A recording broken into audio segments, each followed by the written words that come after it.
Hey you, and welcome to my channel. I am Treese.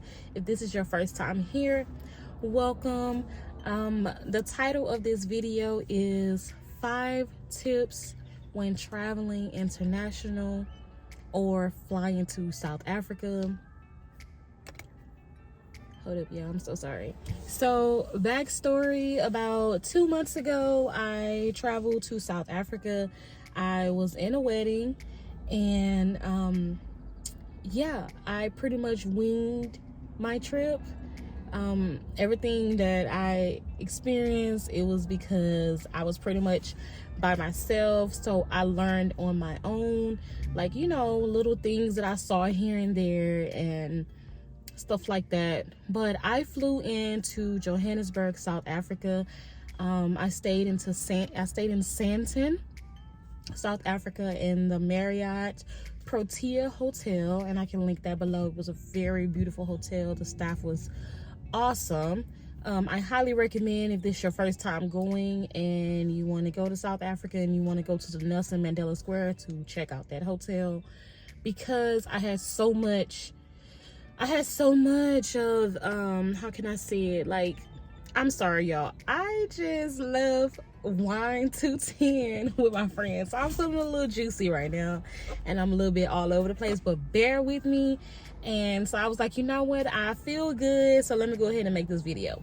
But let me get back on track. But I stayed at the Marriott Protea Hotel and I learned so much. I highly recommend anybody to go on a solo trip. Like, solo is the best way because you learn. It's like you pretty much, it's just like really just out there and you have to figure it out. It's not like somebody is there to just like hold your hand and make sure you're good. Like, solo trips are the best because everything that happens is pretty much like a learning lesson, and you can tell somebody else like what not to do.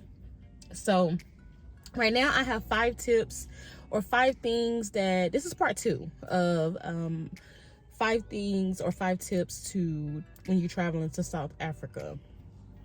Number 1, I cannot forget this part, your chargers. And I brought it with me in my car because I was like, I need to go ahead and show y'all this charger. But this charger here, this is how it looks in the States. But when you go to South Africa, this is how their plugs look. Y'all see that? So yeah, pretty cool, right? But let me tell y'all something. If you don't have this, like, you messed up. So I'm not gonna say you messed up, but you just have to purchase it when you get there. And I mean, how much it costs, I don't know. I paid about $9 and it came in a 3-pack off of Amazon. But let me show y'all this too. So in the States, or we have these chargers, and I have an iPhone, so this is my car charger. But when you're flying, this is the charger that you need. This one here. You have to have this charger to charge your phone when you're flying. They do not have that charger that kind of looks like this. It's a little bit thicker. They do not have that adapter for the plane. So if you're flying, it took us like 18 hours total. So if you don't even have this plug, you can't charge your phone and you will have to ask somebody to use a charger. So that's what happened to me. I had my charger, like my 4C type charger. So I'm thinking, okay, I'm gonna take my charger with me and I'm gonna be good. No, it doesn't fit. And I flew Delta. Now, I don't know if any other airlines have the other charger, but Delta did not. So this is the one that Delta had. So I suggest, no matter who you flying with, go ahead and get that charger because you will have your, the juice for your phone. So backstory, what happened was I didn't have the charger and I was using my phone and I was trying to because they give you internet on the flight. Like, you get free messaging on the flight and you have to pay for internet. I didn't need that. I had TVs. But when it came to messaging and letting people know like where I am and stuff like that, I needed that. So I was messaging people, letting them know, hey, I'm this far away, this. So my phone was dying. By the time I landed to Johannesburg, my phone was dead. So I get off the plane. I'm like, oh my God, I don't even know where to go. Like, I don't even know what's going on. Like, I don't even have a phone. Like, what's going on? So I go to the information desk and I'm like, hey, do y'all have a charger so you can charge my phone? And they were like, where's your charger? Like, do you have a plug? And if I would have never had this, if I would have never purchased this, I wouldn't have gotten my ride home from the flight. Because, you know, not that I wouldn't have gotten it, but I would have had to go purchase it. And that was just a lot. Like, just getting off that long flight, it was just like, you know, like, I just needed to get to where I was ready to get to my hotel, pretty much. Like, I was ready to go home. Like I was just ready to get to where I needed to get and unwind, and my phone was dead. So I had this charger. I was able to charge my phone and get my ride and get to my hotel. So that's tip number 1. All right, tip number 2. Let me say this. I should have said this one first, but the charger was right here, and yeah. So tip number 2 is convert your money before you get there. So I was told, bring all cash, you know, US money, and you can convert it when you get there. Now, you can still convert your money if you have debit cards, or if you have US or the money from the United States, you know, you can still convert your money. There is a fee when you go to do your currency and all that good stuff. So you can still do it, but like, if you know you going, and you know, just go ahead and just convert your money ahead of time. Because backstory, when I got there, I actually stayed in my hotel for 3 days. I didn't pay for 3 days. Of course I paid before I left, but my first 3 days I did not pay for my room because I had all US money, and they were gonna charge me extra money to pay with US money. And if I had changed my currency at the hotel, it would have been far more than if I would have went to a Western Union there, or a MoneyGram or something like that. So convert your money early. They have banks in the States.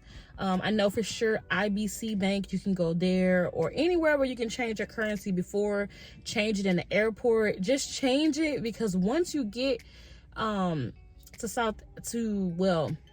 part, Johannesburg, that I was at, they accept rands for mostly everything.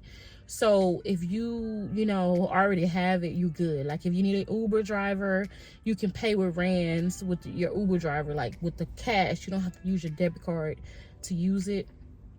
Like, everything is paid in rands in Johannesburg. So convert your money early.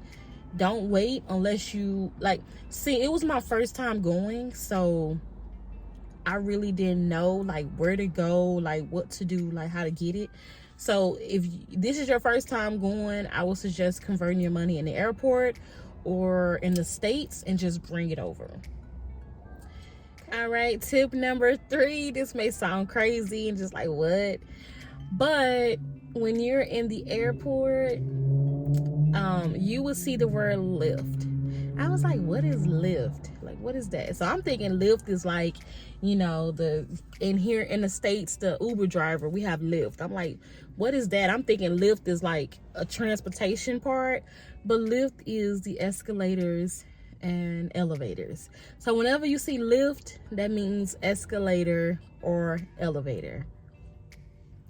All right, tip number 4, bring washcloths. Okay. If you know, like, some people don't use washcloths, but usually, you know, washcloths is like, you know, we need that, you know. So I would say bring washcloths, because I don't know what it is about, you know, in South Africa, they don't really have washcloths. They have hand towels, and they have, you know, the big towels, you know, to dry off with and all that good stuff. But actual washcloths, they do not have that. So if you the type of person that, you know, use washcloths, you wash your face, and, you know, you have to have it, bring it, because they do not have it. And if they do, it's rare, and it's like, you need a 5-star if you have washcloths, because everywhere we went, they did not have washcloths. It was like these big old towels. So you washing your face and the towels is like big as crap. Like you trying to take a shower and you just got this big old towel. So yeah, bring washcloths. Last but not least, bring Benadryl. Bring something like sleep aid, whatever it is that you want to do. You can buy it when you get there. They have pharmacies like on every corner, so you won't have a problem with finding it. But keep an open mind that you will need Benadryl. Let me tell y'all, that jet lag is so for real. I was in South Africa for 2 weeks, and when I tell you, I really did not sleep for 2 weeks because I just could not get with the cycle. Like I just could not get with the times there. Like no matter what I did, it was like I was up. Like I was just up. It got so bad that one of my eyes, my blood vessel burst. Like I woke up and I had like my whole side of my eye, one side of my eye was red because I did not sleep.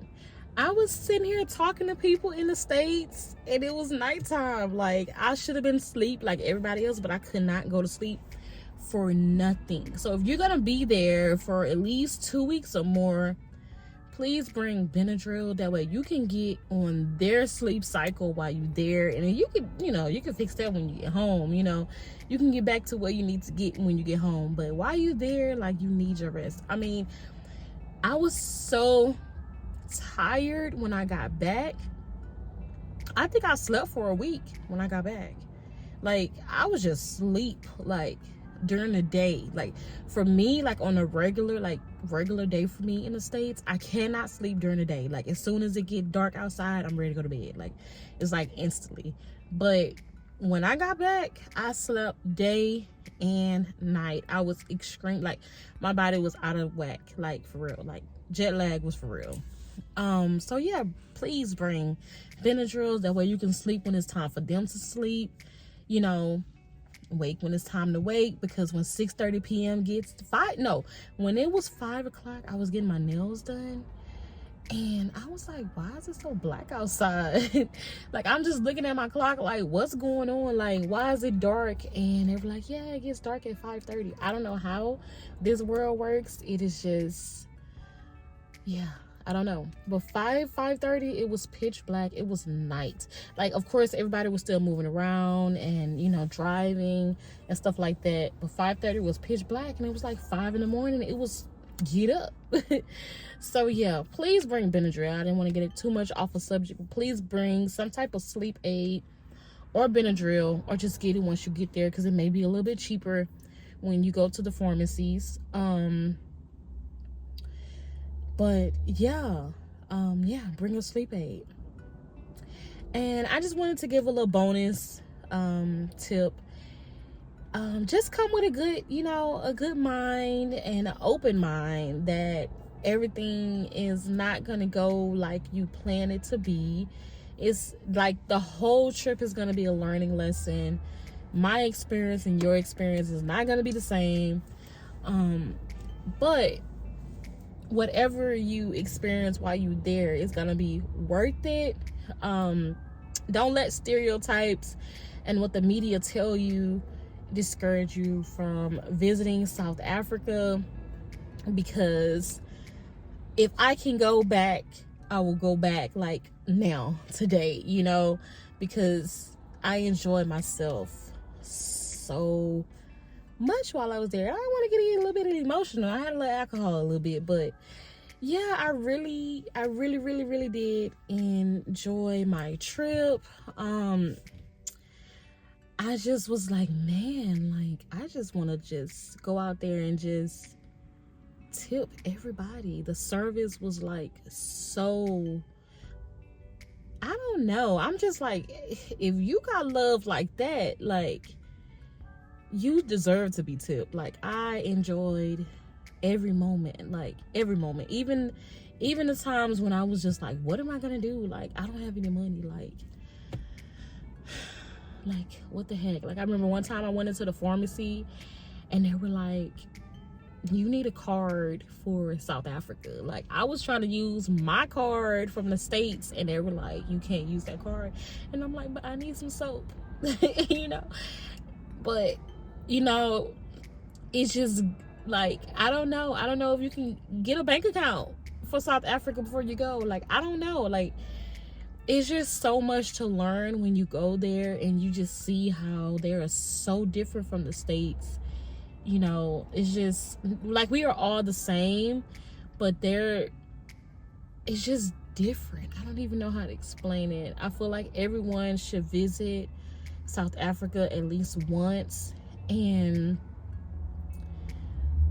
just, yeah, I don't know what y'all doing out there, but just, you know, just visit them just once, you know, at least once in your lifetime, and have an open mind, and just realize that we are the same. We are all the same, but our upbringing and where we live is just a little bit different. But those are the tips that I have for you. I'm thinking of tips right now, because I'm thinking about other things that happened while I was there. But those are the tips that I have for you right now. If you like this video, go ahead and tap that like button, subscribe, comment, just in case it's something you've experienced and I didn't cover in part 1, and this is part 2. You can help somebody that's on the way to South Africa right now. But yeah, I will see you guys on the next video. Bye for now.